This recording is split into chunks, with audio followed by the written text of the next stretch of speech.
അല്ല, ആ വിഷയത്തിൽ ഞാൻ ഉറച്ചു നിൽക്കുകയാണ്.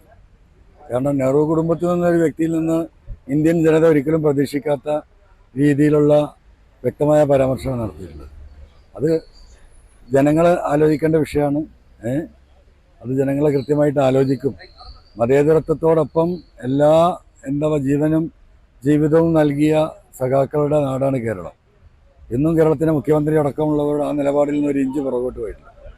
ആ ഒരു സാഹചര്യത്തിൽ ഇന്ന് ഈ തെരഞ്ഞെടുപ്പിൽ ഇന്ത്യയിലാകെ ചർച്ച ചെയ്യപ്പെടുന്നത് പ്രതിപക്ഷ നേതാക്കൾ, പ്രതിപക്ഷ മുഖ്യമന്ത്രിമാർ, പ്രതിപക്ഷ മന്ത്രിമാർ ഇവരെയൊക്കെ അറസ്റ്റ് ചെയ്യുകയും ജയിലിലടയ്ക്കുകയും അന്യായമായി കേസിൽ കൊടുക്കുകയും ചെയ്യുന്ന ഒരു കാര്യം ഈ രാജ്യത്തൊട്ടാകെ ചർച്ച ചെയ്യുമ്പോൾ അതിനെതിരെ ഇന്ത്യ മുന്നണി അതിശക്തമായ പ്രക്ഷോഭം നടത്തുന്നു. ഇതിൻ്റെ ഇടയിൽ വന്നിട്ട് കേരളത്തിൻ്റെ മുഖ്യമന്ത്രിയെ എന്താണ് അറസ്റ്റ് ചെയ്യാത്തത് കേന്ദ്ര ഏജൻസി എന്ന് ചോദിച്ചാൽ അത് അളക്കാനുള്ള ശേഷി ഇന്ത്യയിലെ ജനങ്ങൾക്കുണ്ട്.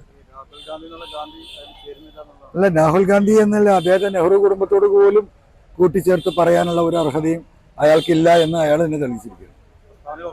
100% എന്താ ഒരു തർക്കമോ കാര്യത്തിലില്ല.